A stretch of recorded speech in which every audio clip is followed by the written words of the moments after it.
things reveal themselves passing away," wrote W.B. Yeats. Whatever one may think of Donald Trump, his campaign has done us a service, exposing the underbelly of a decaying establishment whose repudiation by America's silent majority is long overdue.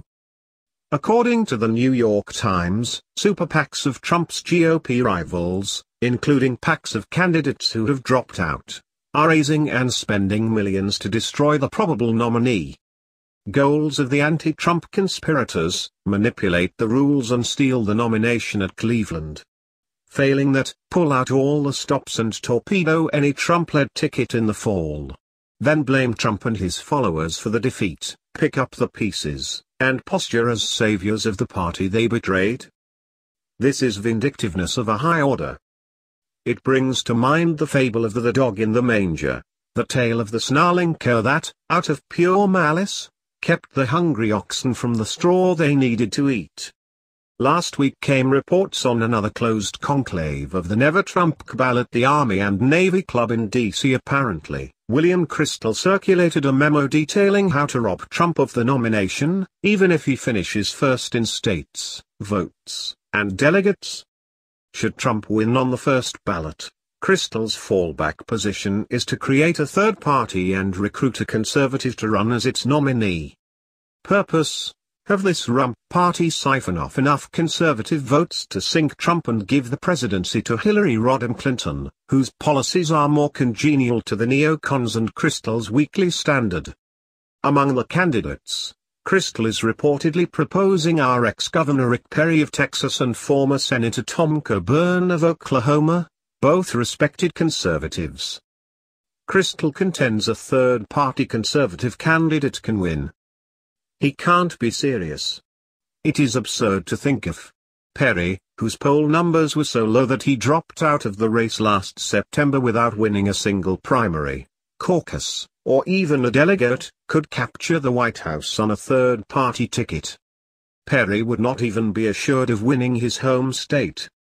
Trump and Perry would split the conservative vote in the Lone Star State and deliver its 36 electoral votes to Clinton, thus assuring a second Clinton presidency. Does Perry want that as his legacy? As for Coburn, he is not nationally known.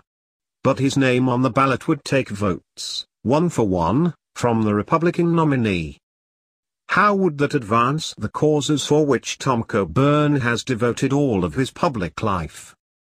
Indeed, if the supreme imperative for Kristol and the never-Trump conservatives is to defeat him, they have become de facto allies of George Soros and MoveOn.org, Black Lives Matter and Occupy Wall Street, and the party of Harry Reid, Chuck Schumer, and Hillary Clinton. However, if the oligarchs, neocons, and Trump loathers, having failed to stop him in Cleveland, collude to destroy the GOP ticket in the fall, they have a chance of succeeding. And Clinton's super PACs would surely be delighted to contribute to that cause. But, again, what will they have accomplished?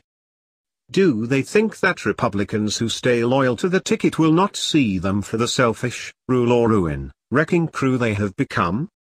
Do they think that if a Trump-led ticket is defeated, they will be restored to the positions of power and preeminence that a majority of their fellow Republicans have voted to strip away from them? The Beltway has to come to terms with reality. It has not only lost the country, it has lost the party. It is not only these elites themselves who have been repudiated, it is their ideas and their agenda. The American people want their borders secured, the invasion stopped, the manufacturing plants brought back and an end to the conscription of our best and bravest to fight wars dreamed up in the tax-exempt think tanks of neoconservatives. Trump is winning because he speaks for the people. Look at those crowds. Establishment pundits are now wailing that they have gotten the message, that they understand that they have not been listening.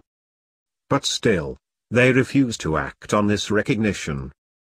In June of 1978, Governor Jerry Brown of California, who had fought tirelessly against Proposition 13, which would slash property taxes across California, did a U-turn when it passed in a landslide. And Brown himself implemented the tax cuts he had opposed. He got the message and acted on it. One sees none of this flexibility in the Beltway establishment, none of this acceptance of the new realities, only obduracy. Donald Trump is only the messenger.